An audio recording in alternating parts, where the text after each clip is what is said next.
Chapter 5 ગતિના નિયમો. આજના ટોપિકમાં આપણે ભણવા જઈ રહ્યા છીએ વેગમાનનું સંરક્ષણ. વેગમાન એટલે શું ખબર છે? દળ અને વેગના ગુણાકારને વેગમાન કહે છે અને વેગમાન એ એક ક્ષણિક રાશિ છે. હવે વેગમાનનું સંરક્ષણ એટલે શું? કોઈ પણ વસ્તુનું સંરક્ષણ એનો મતલબ કે વસ્તુ અચળ રહે. ઊર્જા સંરક્ષણનો નિયમ તમને ખબર છે કે કુલ ઊર્જા અચળ રહે છે. હા, ઊર્જા એક સ્વરૂપમાંથી બીજા સ્વરૂપમાં રૂપાંતર થાય છે, પરંતુ કુલ ઊર્જા તમે પ્રારંભિક ઊર્જા શોધો અને અંતિમ ઊર્જા શોધો એ કેવી રહે છે? સમાન, એટલે કે અચળ રહે છે. તો વેગમાનનું સંરક્ષણ એટલે શું? કે હા, વેગમાન જો કોઈ સમયગાળો લઈએ તો એ સમયગાળા પહેલા અને કોઈ સમયગાળા પછી કુલ તંત્રનું કુલ વેગમાન અચળ રહે છે, પરંતુ ક્યારે?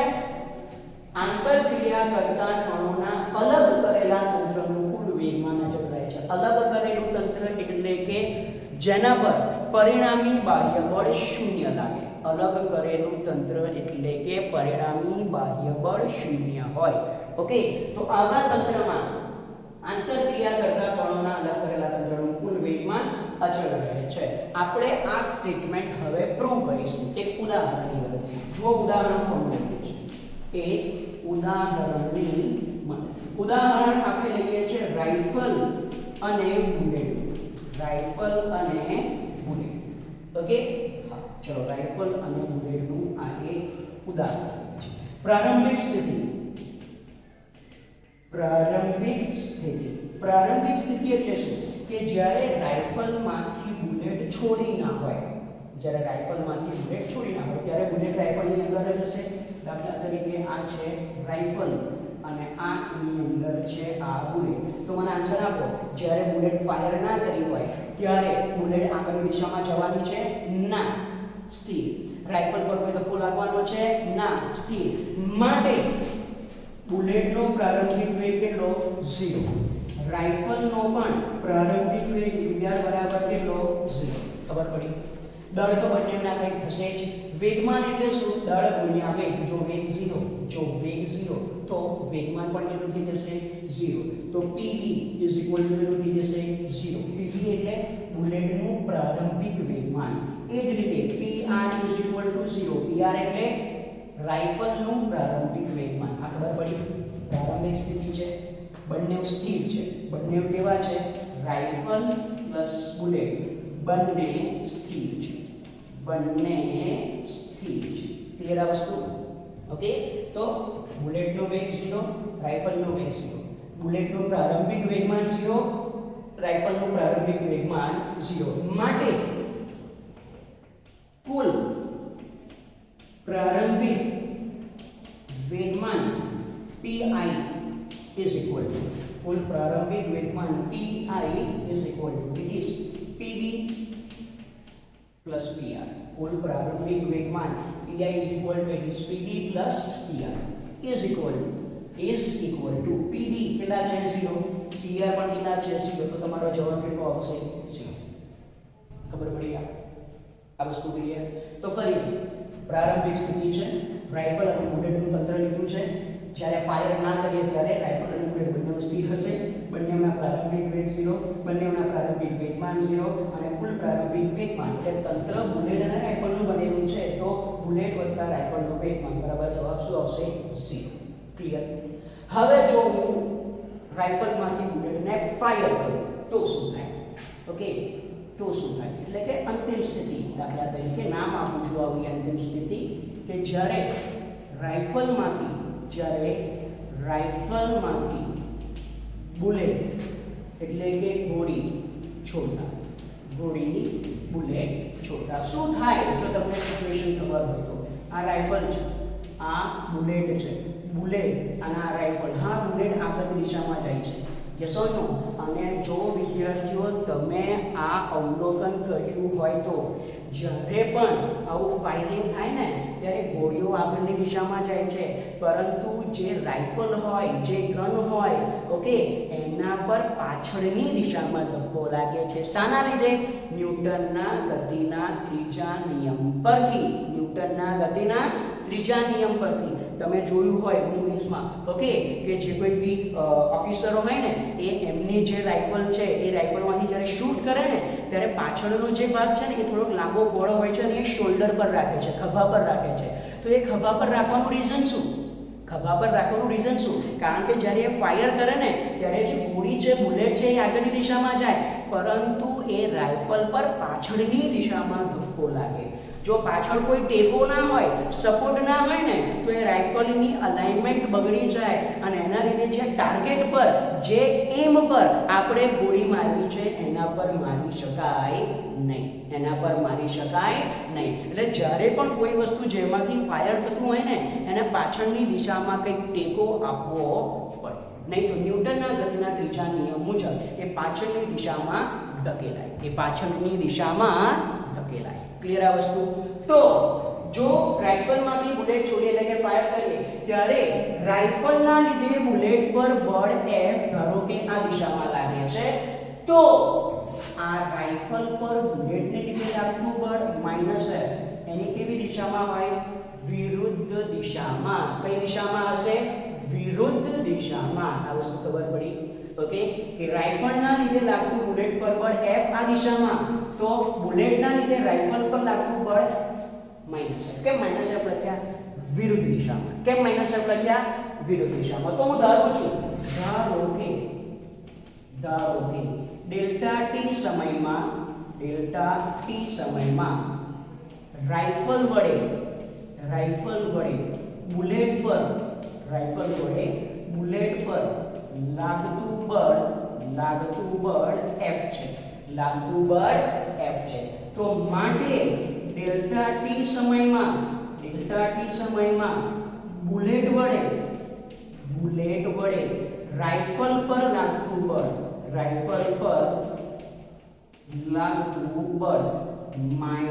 -F છે. કેમ માઈનસ લખ્યા? વિરુદ્ધ દિશામાં છે. ન્યૂટનના ગતિના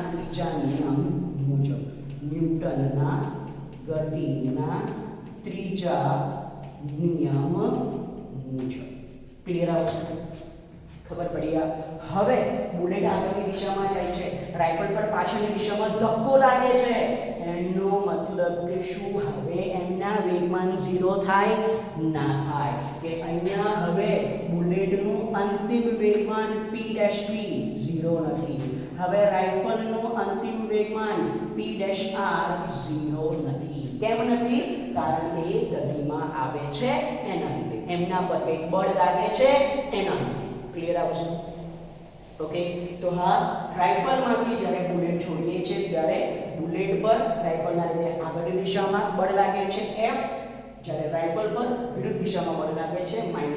માટે બંનેના વેગમાન 0. ક્લિયર આ વસ્તુ?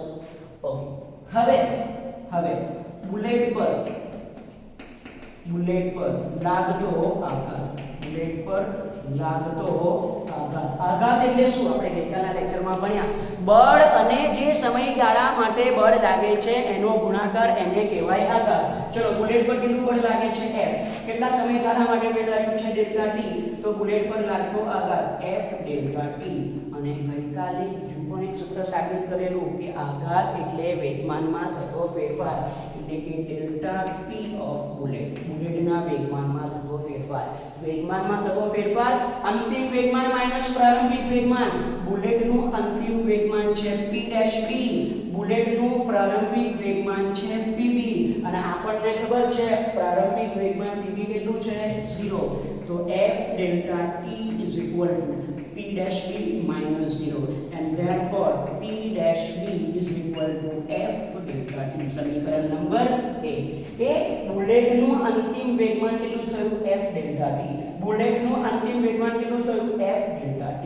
આટલી વસ્તુ ક્લિયર? આ જ રીતે હું શું શોધીશ ખબર? રાઇફલ પર લાગતો આઘાત. શું શોધીશ હવે હું? રાઇફલ પર લાગતો આઘાત. ઓકે, રાઇફલ પર લાગતો આઘાત. ચલો કઈ રીતે? રાઇફલ પર કેટલું બળ લાગે છે? -F. રાઇફલ પર કેટલું બળ લાગે છે? -F. કેટલા સમય માટે લાગે છે? Delta T.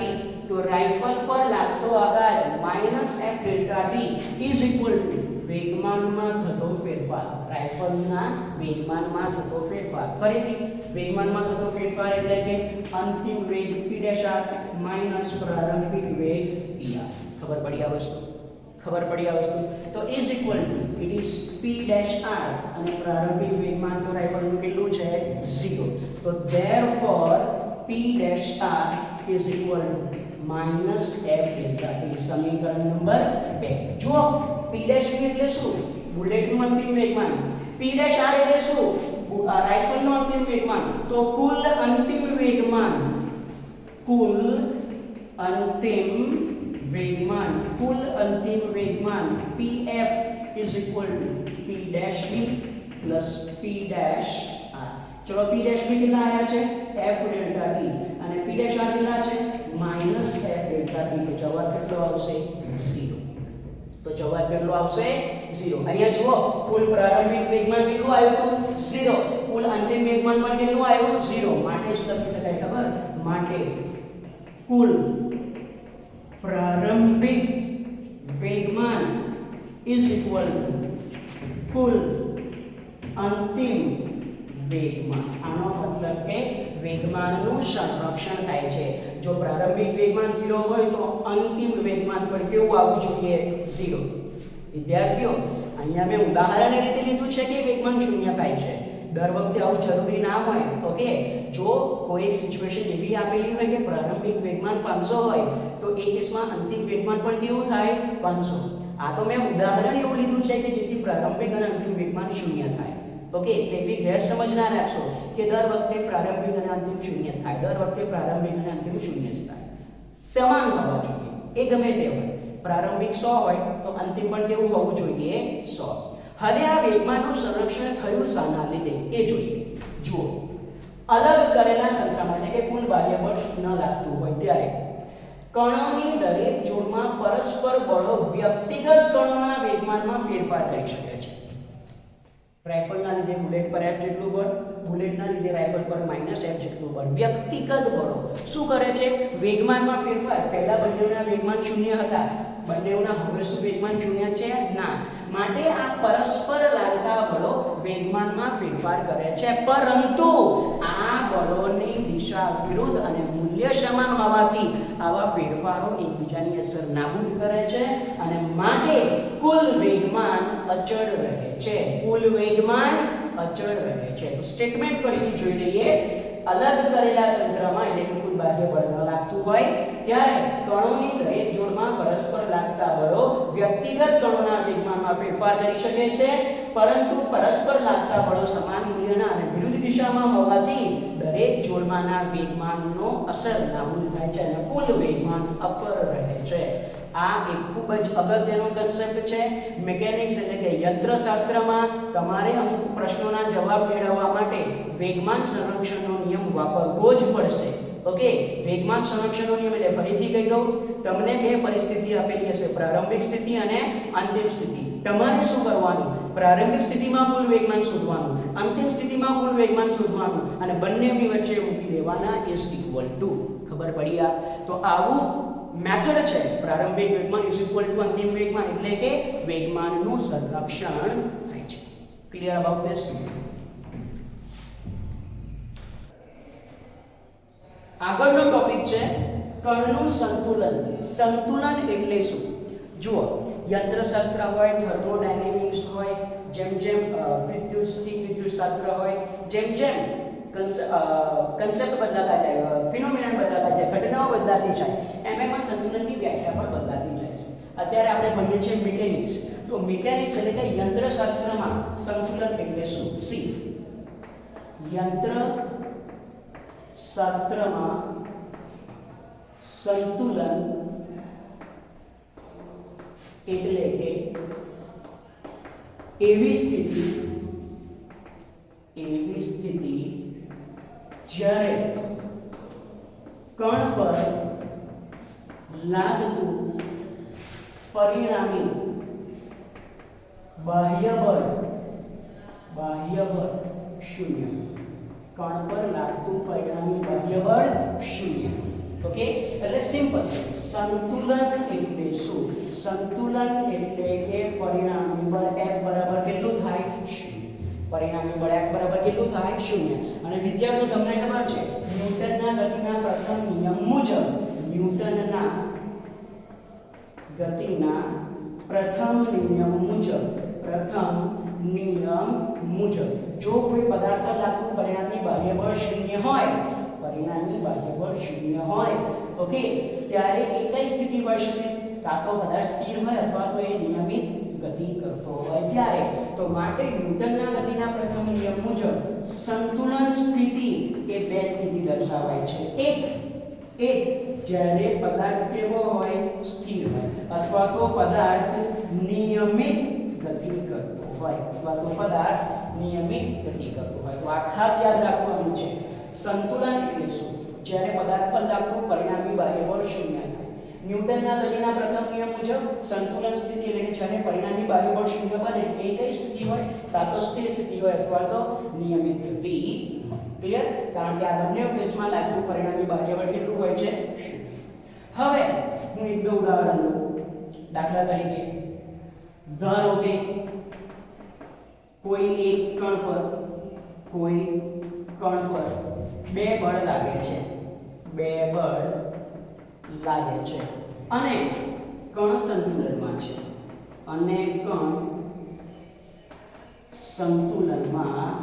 કણ સંતુલનમાં છે એનો મતલબ શું? કે એના પર લાગતું પરિણામી બાહ્ય બળ શું થઈ જશે? 0. આ વસ્તુ ક્લિયર થઈ? બે બળ લાગે છે એટલે હું ધારું છું બે બળ છે F1 અને F2, તો F1 + F2 બરાબર કેટલા થઈ જશે? 0. આ વસ્તુ ખબર પડી?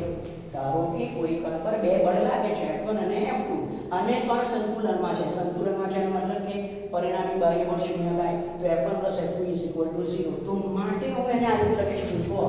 માટે F1 - F2. હવે આનો મતલબ શું? જ્યારે કોઈ પદાર્થ બે બળોની અસરમાં હોય અને સંતુલનમાં હોય તો આ સૂત્રનો મીનિંગ એવો કે બંનેના મૂલ્યો સમાન હોવા જોઈએ અને દિશા પરસ્પર વિરુદ્ધ. કે બંને બળોના મૂલ્યો સમાન હોવા જોઈએ, તથા દિશા પરસ્પર વિરુદ્ધ. તો જ એ કણ સંતુલનમાં રહી શકે. જો મારે આકૃતિ દોરવી હોય તો આ રીતે દોરી શકું. દાખલા તરીકે આ કણ છે, જો F1 આ દિશામાં લાગતો હોય ને તો F2 કઈ દિશામાં લાગવો જોઈએ? આ દિશામાં. F2 આ દિશામાં લાગવો જોઈએ. બંનેના મૂલ્યો સમાન હોવા જોઈએ અને બંનેની દિશા પરસ્પર વિરુદ્ધ હોવી જોઈએ. ક્લિયર? જરૂરી નથી આ રીતે દોરવું. દાખલા તરીકે આ કણ છે અને F1 આ રીતે ઉપરની દિશામાં લાગતો હોય તો F2 કઈ લાગવો જોઈએ? નીચે તરફ.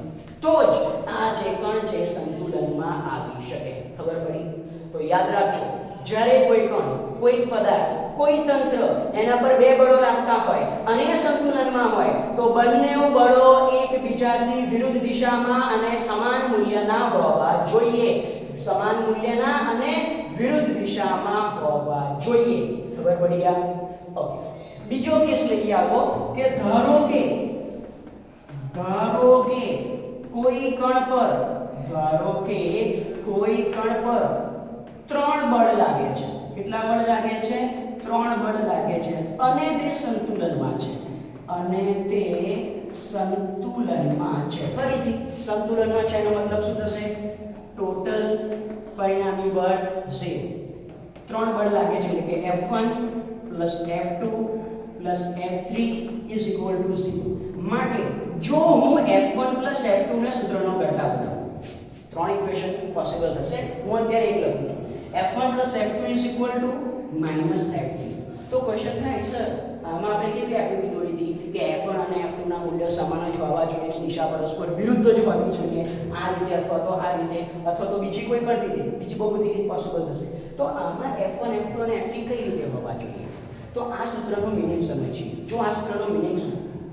F1 અને F2 નો જે પરિણામી સદિશ છે નામ આપી દો. ચલો સપોઝ એને f12 is equal to minus f3, એટલે કે 1 અને 2 નો જે પરિણામી સદિશ છે એનું મૂલ્ય f3 ના જેટલું આવવું જોઈએ અને દિશા એના કરતા વિરુદ્ધ. એટલે હું શું કરું છું, આ કણ લઉં, આ એક કણ લીધું, એમાં માત્ર પહેલા f1 અને f2 દર્શાવો. સપોઝ આ છે f1 અને સપોઝ આ છે f2. ક્લિયર?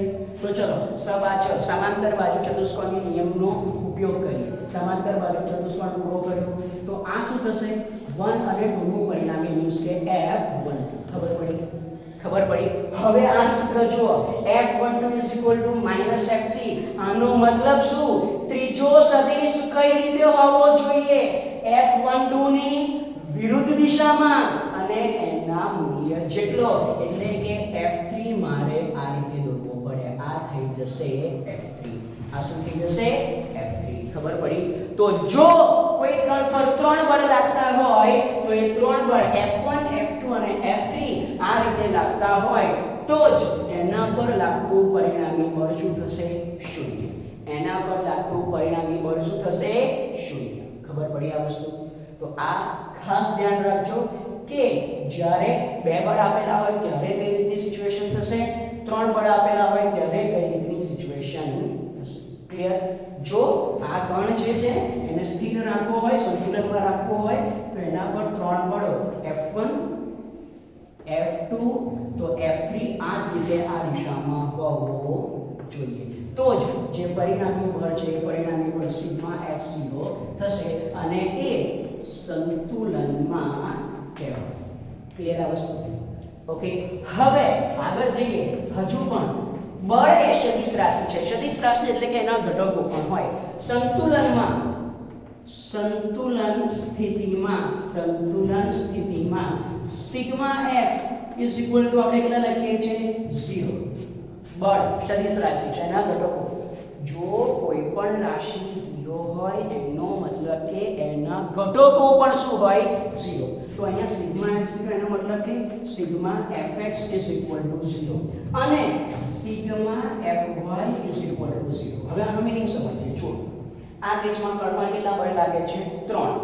સિગ્મા fx એટલે કેટલા યાદ કરો, આપણે ચોથા ચેપ્ટરમાં a સદિશ b સદિશ અને પરિણામી સદિશ લીધો તો r.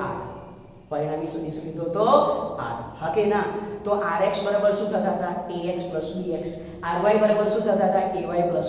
તો અહીંયા એ જ રીતે સિગ્મા fx એટલે શું, સિગ્મા fx એટલે કે f1x, f1 નો x ઘટક પ્લસ f2x, f2 નો x ઘટક પ્લસ f3x. ત્રણેયનો સરવાળો કેટલો થઈ જવો જોઈએ, 0. એ જ રીતે અહીંયા f1y plus f2y plus f3y આ પણ કેટલા થઈ જવા જોઈએ, 0. ખબર પડી? તો આને કહેવાય સંતુલનનો મીનિંગ. અને યાદ રાખજો વિદ્યાર્થીઓ, હવે આપણે આગળ ક્વેશ્ચન સોલ્વ કરવામાં આ કન્સેપ્ટનો ઉપયોગ કરવાનો છે. તમને જેટલા પણ બળ આપેલા હોય ને એ બધા બળો માટે તમારે x અને y ઘટકો શોધવાના. ખબર પડી? અને ત્યારબાદ જ જો સંતુલન કીધું હોય તો બધાના x ઘટકોનો સરવાળો 0, બધાના y ઘટકોનો સરવાળો 0. ક્લિયર? તો આ મેથડ જે છે એ યાદ રાખવાની છે. તો આજના લેક્ચરમાં આપણે ભણ્યા કણનું સંતુલન એટલે શું અને વેગમાન સંરક્ષણનો નિયમ. બંને મિકેનિક્સ એટલે કે યંત્રશાસ્ત્રમાં ક્વેશ્ચન સોલ્વ કરવામાં ખૂબ જ ઉપયોગી નિયમો છે, એટલે ખાસ ધ્યાન રાખજો. વિદ્યાર્થીઓ રોજ ડેલી વિડિયોઝ જુઓ, નોટ્સ બનાવો અને તમારા જે કંઈ પણ ડાઉટ્સ હોય ડાઉટ સોલ્વ કરો. પ્લસ એક્ઝામમાં કમ્પલસરી બધાએ અપિયર થવાનું જ છે, બધાએ કમ્પલસરી એક્ઝામ આપવાની જ છે, જેથી આપણું મૂલ્યાંકન થઈ શકે. ઓકે. પ્લસ જે કંઈ બી વિડિયોઝ છે એ વિડિયોઝ લાઈક, શેર અને કોમેન્ટ કરવાનું ભૂલતા નહીં.